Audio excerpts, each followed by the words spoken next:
So this is my rear rim off of my 1999 Honda XR600,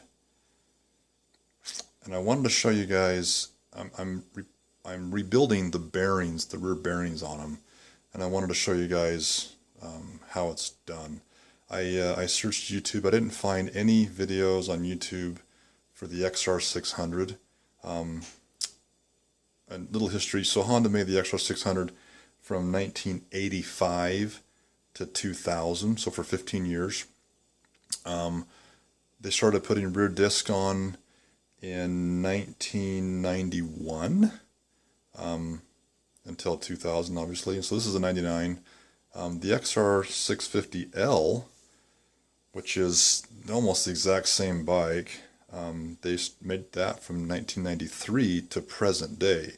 And so for 27 years, Honda's been making that bike. So there's a lot of XR600s, a lot of XR650Ls that are out there, and like I said, nothing on YouTube that I found for these bikes. But so just to give you an idea of what the hub looks like, I don't know if Honda themselves made this hub or if it's a third-party hub or whatever.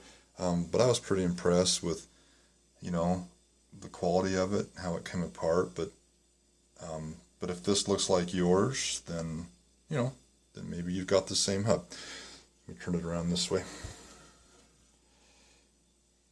So there's this side. Right now, I've already had this apart, and so that seal right there is already kind of coming out. But anyway, just to give you a glimpse of, let me get my camera to focus, a glimpse of what this hub looks like. So anyway, what I was going to say too was that when I had this wheel off recently, and even in years past, whenever I've had it off, you stick your finger in here and you turn the bearings, and they just felt tight. They didn't feel chunky, like bearings can get, but they just felt tight. And I thought, why are these things so tight? I don't think they're supposed to be that tight. But anyway, so I wanted to look into that. I wanted to pull it apart and see if my bearings were okay. So to take this thing apart, what you'd want to do is this piece here comes out, which it's a tight fit because it actually presses, it fits inside of the bearing. So that piece would come out first, and then you get a certain tool. In my local motorcycle shop had the tool to fit this, and so he graciously removed this for me, and it was tight. It was hard to get out. Anyway, so you take that out. This is the bearing retainer. You take that thing all the way out, and then that would expose the bearing. I've already pulled it out, obviously. That's how it would look. And then on the other side here, you would, pull out this collar, and then you take your screwdriver and you would kind of pry out that seal. And that's kind of tough to get out, but I wanted to try to pry it out. I wanted to reuse it, and not damage it. That was my whole point, was to get this apart and not damage the bearings or the seals or anything, to do it very carefully. So, and this bearing's already out too. What I was going to show you was this side, the bearing, which is actually right here. One side's got a seal, and the other side was just open. That fit inside of there. But what I wanted to show you, if I can get this to focus here, is that the surface where the bearing sits in there. Come on. Hello. It allows the bearing to slide back and forth so it can find its own centering position, its own preload on this side. On the other side, let me me set this rim down. On this side though, the bearing, it presses in here until it hits this stop on the rim, on the hub. So you'd set it all the way in until it hits that stop, and that stop goes all the way around. So after you've put the bearing all the way in, then you would put in the retainer, screw that back down, and that will hold. This other bearing is a little bit bigger. Once again, one side has got a seal and one side's open. When you put that back in and you screw down the retainer, it will hold that bearing, from moving side to side. It holds that in place, and that's the critical bearing that keeps your rim in the right position. Keeps your hub in the right position, because that one will not move. And just a little note: when you put this back together, I would suggest that you put some little bit of grease on here or something, so that it won't seize, and make it easier to remove next time. Like I said, this thing was kind of a bear to get out, but the threads are in decent shape. So anyway, yeah. So once again, like I said, the bearing fits all the way in against that stop, and then you tighten down the locking collar, and it holds that bearing in place. All right. So now, the rest of the parts. You got your axle shaft, okay, and then that piece was on first. Okay, that piece was on first. Then you had your bearing retainer, and then you had the big bearing, and then you had the spacer, and then you had the little bearing, or littler bearing, and then you had a space or a seal, and then the other collar. So those are the parts that are inside of the hub. Just to give you an idea, you can, it's nice to be able to know what you're going to be working with when you take it all apart. It's like I already said, we already had this. We took those parts off, and then these parts came off, which left the bearing, the inside spacer, and then the other bearing. And those are all inside the hub.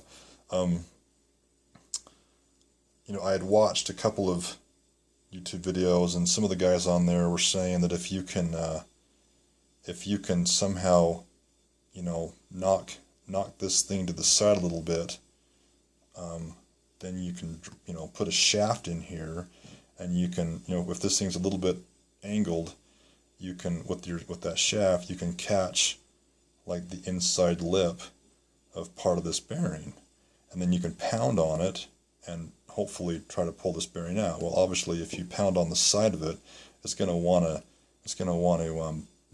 knock the bearing or cock it to the side, and it's going to bind, and then you got to hit the other side so it just kind of rocks it out, and that is not the best way to remove a bearing by any means. And so with this particular rim, let me show you real quick. Let me turn this rim back over. The inside of this hub,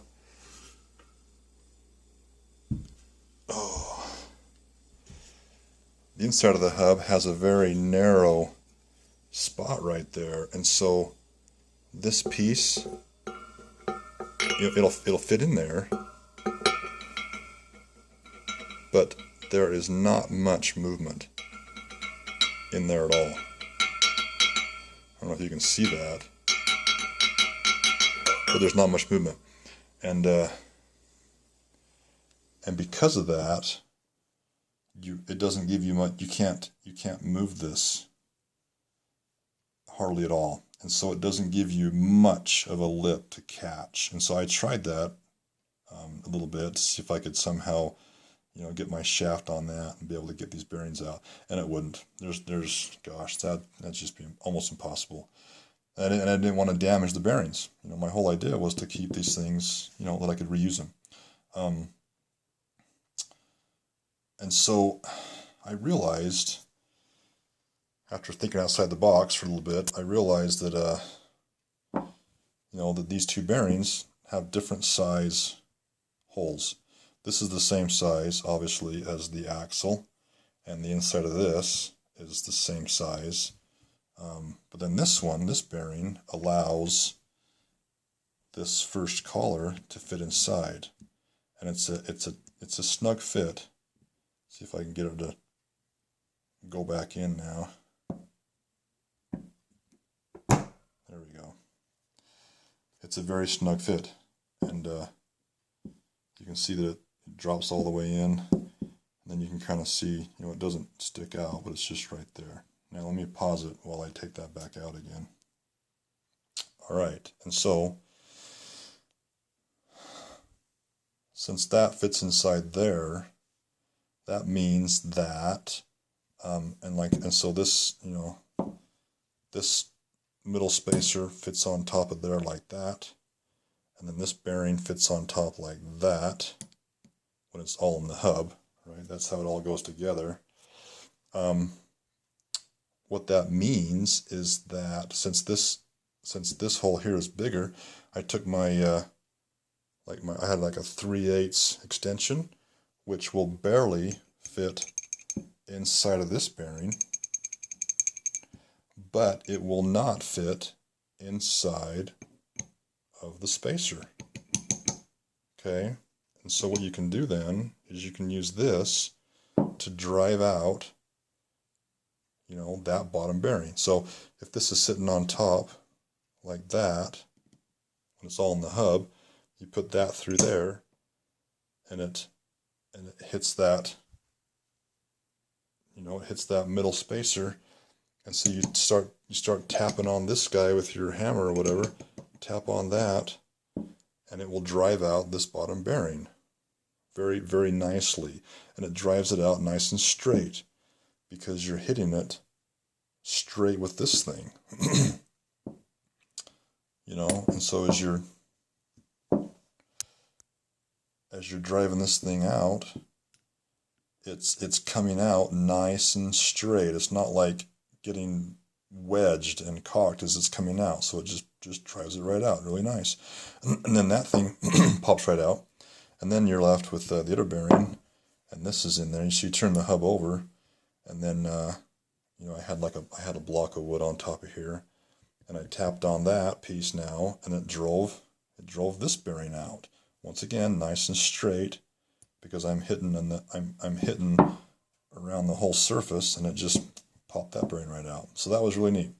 So just remember that when you're working on these rims, you don't have to worry about trying to shift that thing back and forth. Just grab your 3/8 extension and just tap those bearings out. Really slick. I was really impressed with how well that worked, and I was able to get them out without damaging them. And I'm able to. And so now what I can do.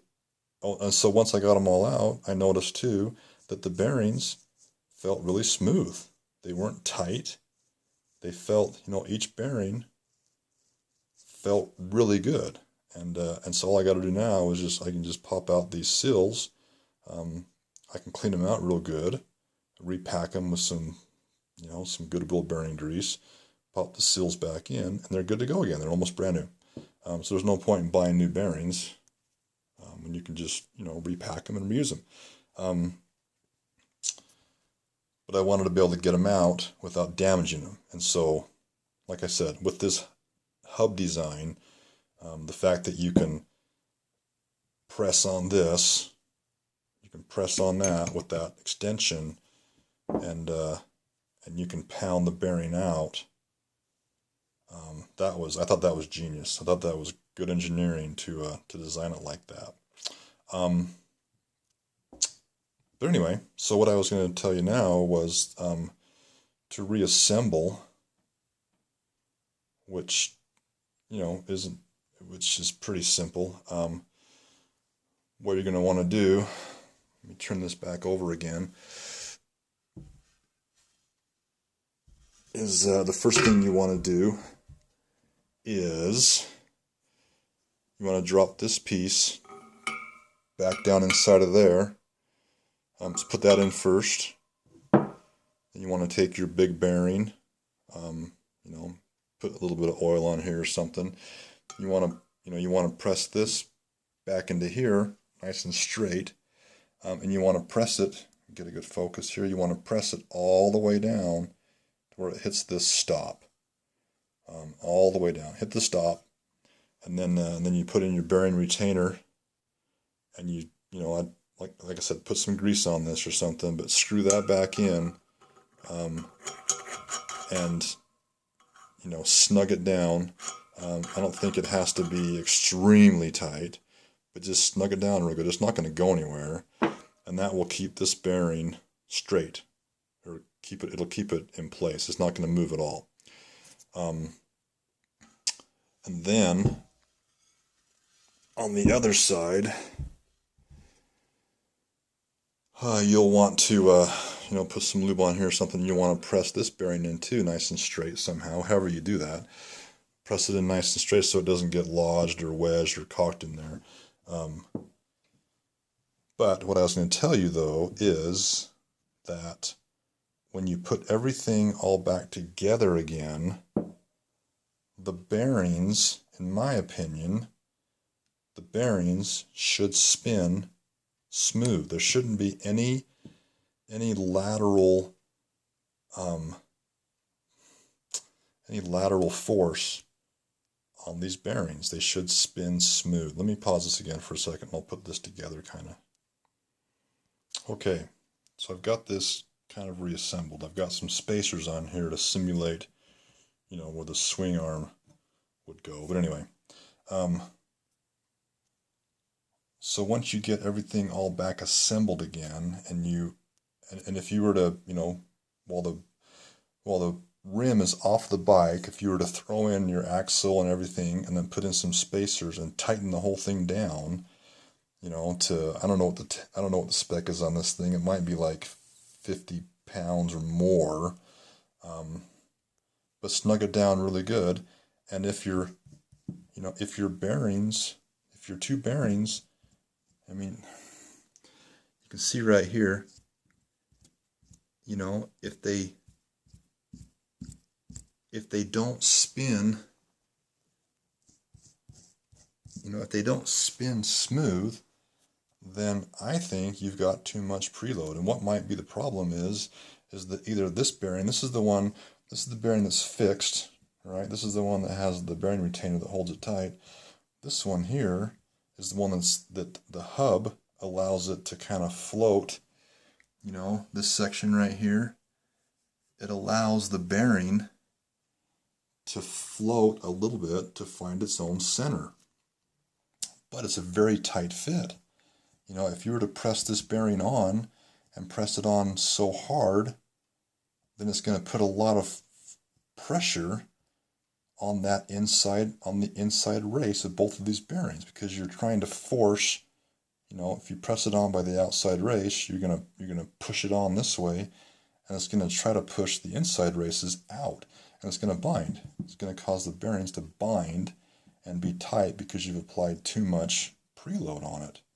On the other hand, if you don't push this bearing on far enough, then when you tighten the whole axle down, it's gonna try to push the inside race in this way, so it'll push both the inside races in, and they will also cause binding, and they won't spin as smooth. And so what you got to do, what I'm going to try and do is, once I get all these back inside, I'll press this in to where it's, to where it kind of goes in and stops, because obviously you can't push it in you can't push it in more than this shaft will allow you to. So you push it in until it kind of stops, throw in your axle bolt and some spacers and tighten the thing down real tight, and see if you can turn the axle by hand, if it's nice and smooth.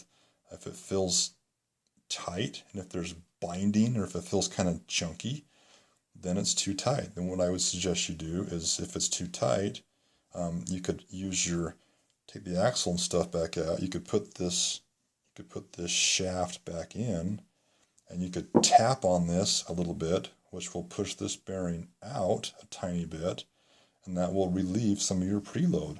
And then you can put everything back together again, tighten it all down, and see if everything is nice and smooth. Anyway, that's what I think it should be. I think that the bearing should be smooth. There shouldn't be any lateral preload on those bearings. They aren't really designed for a side load. They're just designed for a, just kind of a straight load. But I think they should be tight. I mean, they're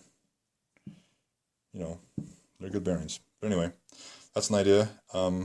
Once again, my whole goal here was to be able to take this apart without damaging anything, and I think I did that. Like I said, I think this hub was a good design to remove the bearings. Any hub you can, put the bearings in, but can you get them back out without, damaging them?